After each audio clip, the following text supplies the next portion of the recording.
مرحبا بكم ومرحبا بناديه معاكم. مرحبا بك اختي ناديه، الله نورتي يا اختي مرتي. الله يكبر بك، الله يخليك، الله يخليك. وهنا كما كتشوفوا ما شاء الله على الطابله اللي حطت لنا تريتور امين ما شاء الله غزاله. اول حاجه الناس اللي يقولوا يوصل المناسبه ديال الوليمه ديالاش هذه خالتي خرجت من السبيطار عدلت العمليه والعائله كتجمع، العائله كيجيو الحباب والصحاب.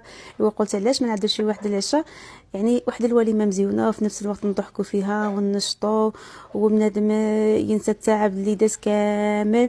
ومع حنا اصلا يلا داز العز ديال محمد صراحه ما قدرتش فوق الطابله هيدا، وقلت علاش ما نعدلش شي عشيه اللي تكون فاعله تركه. ما شاء الله ناديه جابت لنا الطابله رويال من كل شيء ديالها، من المملحات للعاصي الباستيلي الحلوى الفاكهه المعسلات، المهم تبارك الله عليها جابت كل شيء ما خلات حتى شي حاجه. حسبنا راسنا كنا في شي ظهر ولا في شي عرس حضارين وكل شيء حتى ليدانا. ما شاء الله عليها كما كتشوفوا الحلوى غزاله، البنات فنه عندها هنايا.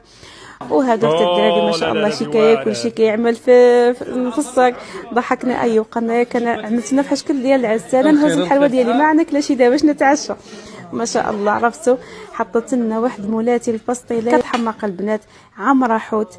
ما نعقلش فوقاش كليت شي باستيله جديده بحال هذه، زعما الله يعطيها الصحه. هذا كان الطبق الاولاني وشوف تبارك الله غير الطبسي يعطيكم الخبر الحسنه ما خلينا والو ما شاء الله.